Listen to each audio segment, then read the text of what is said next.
Hello, hello, and welcome to Dare to Nerd, where I do nerdy things. Spring is around the corner, which means I need to start working on my cosplay for upcoming Renaissance festivals. So I tell you what, we're gonna start out this video with a game. It's an oldie but goodie. We're gonna play Who's That Cosplay? It's Fearne!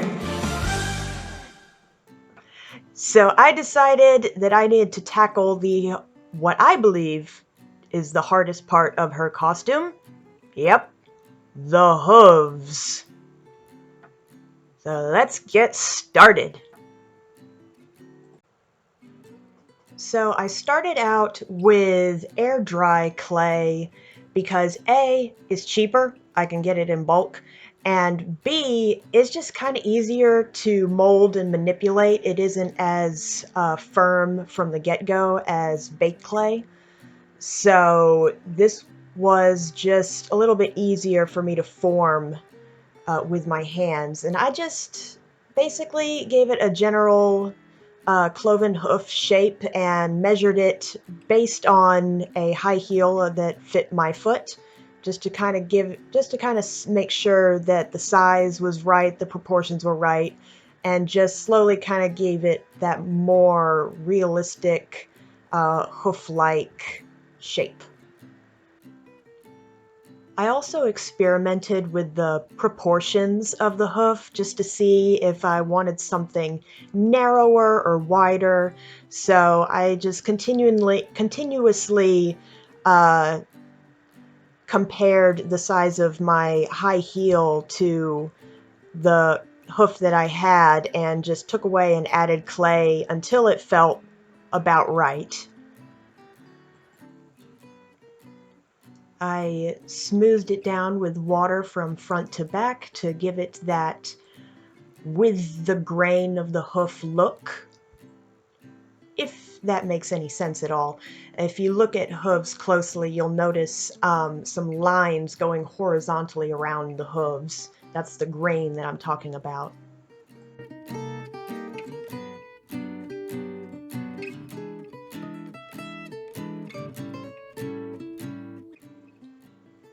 After mixing the mold and pouring it and letting it set, I tried to demold the clay model, and I was pleasantly surprised that not only had the clay made a nice mold and set up against the silicone, but it was also still wet, so I could actually save and reuse the clay, and it popped out fairly easily.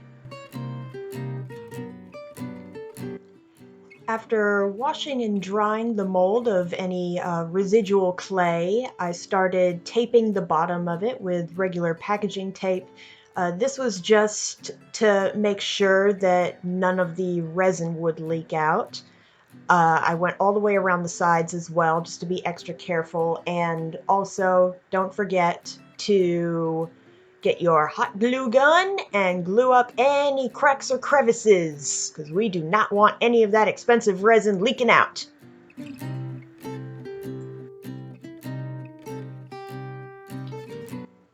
I used the same box that I used for the silicone and wrapped my mold with some cling wrap just to be extra safe, and began pouring the resin.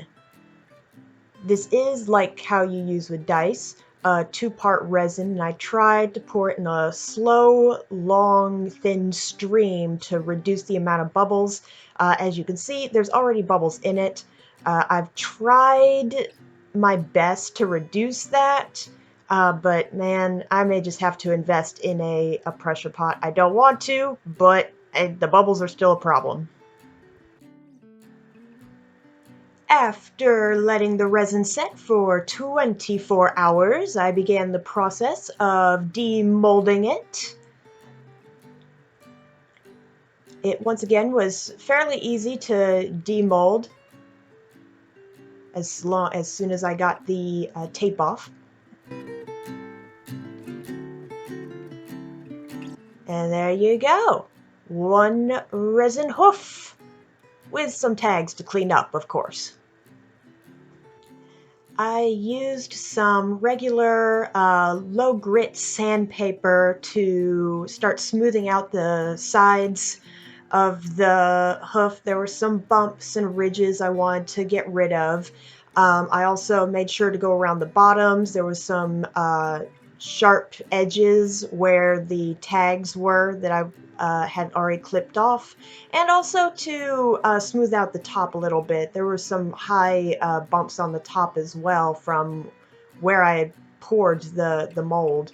So I just went over it just to give it a smoother look.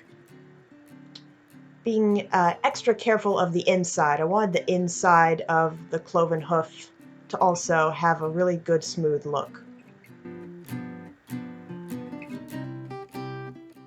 With the hoof washed and dried, I could finally begin painting it! So if you look at the official art for Fearne, you'll notice, I'm sure, she has green hooves. And it's a really nice, dark, like forest green, too. So I used just regular acrylic paint and just went over the hoof with a couple of layers to give it that nice dark green, making sure to get inside all of the little holes where the bubbles had been in the resin.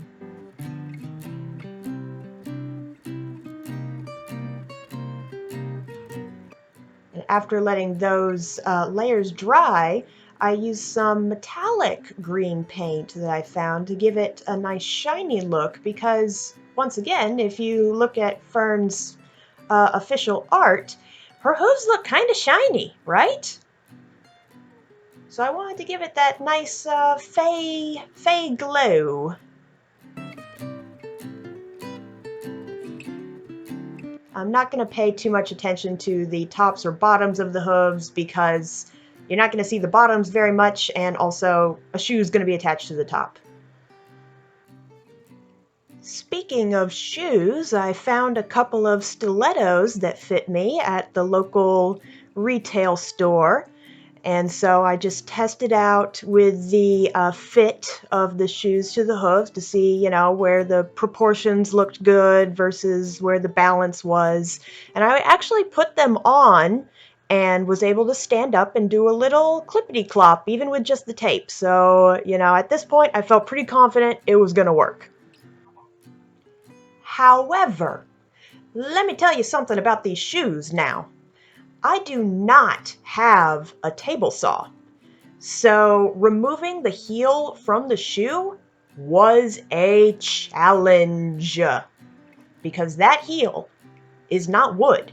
It is some kind of very sturdy resin. And you see that metal staple there? The steel staple that goes through the wood into the resin? Yeah, that was not coming out of the resin, no matter what I did. I took a jigsaw to that thing. I took a sledgehammer to that thing. I mean, I took a circular saw to it, which is very dangerous. Don't do that. Don't do this at home. And it still wasn't coming out. So eventually, I just had to tear the staple out through the wood in the bottom of the shoe to get the heel off. But eventually I did get it off, and in the process I also removed the rubber bottom of the shoe, which worked out in my favor because now I can drill some screws through it into the resin. So I went through, I marked where I wanted to drill some holes first with my drill, and made sure to carefully drill holes into the resin. I was worried about cracking it, but that didn't happen. And made sure to just go deep enough that the screws could go through. Just to be extra secure, I mixed some 5-minute epoxy resin, which is used as a very strong adhesive, and applied it to the hoof before I screwed everything together.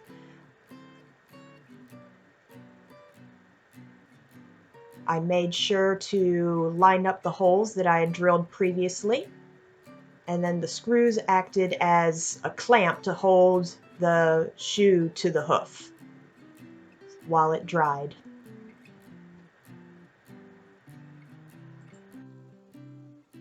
I also used this resin adhesive to attach the rest of the shoe to the rubber bottoms. Now first, I filled in some of those square holes you see there with some hot glue, and I used an X-Acto knife to scratch up the glue and the bottom of the rest of the shoes, just so that resin glue would have more to cling on to, if that makes any sense. And then after applying it, I used some clamps to make sure that it was solidly held together while the resin glue dried.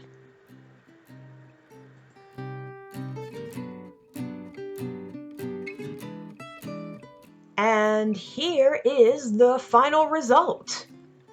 I did add some Velcro to the bottom part all the way around with hot glue. This will help to place the fur leggings when I do those in another video.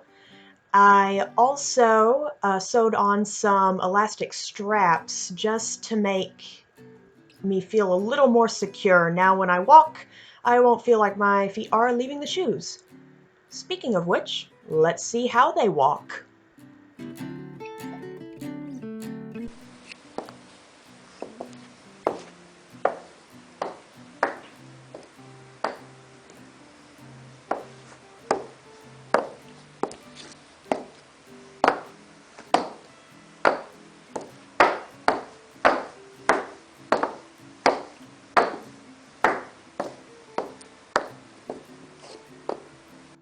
Don't worry, I'm not going to use that fur. I did play around with the length of some fur just to see how it would look, but like I said, I'm going to do the leggings in another video. So for this project, the little holes that formed from bubbles in the resin don't bother me as much here because from standing height, you can't see them very well. They look more like a glitter effect from looking at them from regular eye level. It isn't until you get up close to them that you notice, oh, those are actually little holes. But I don't think they take too much away from the final effect and the final result of the hooves, so I won't say that they're that bad. I can do without them. You know, I'd much prefer, you know, perfectly smooth, bubble-less resin, of course, but they don't bother me near as much as they would if it was in a set of dice. If there is one thing I would change, it is that I would have made the back of the hoof go a little further back just to support the balls of my feet a little bit better. I feel like a lot of my weight is going towards my toes, but I can still walk, and I will certainly practice some more with walking in these shoes. But aside from that, I will call this nerdy project a success. Thank you so much for watching. If you enjoyed this video, please leave a like and a comment down below, and I will see you for the next nerdy project. Bye!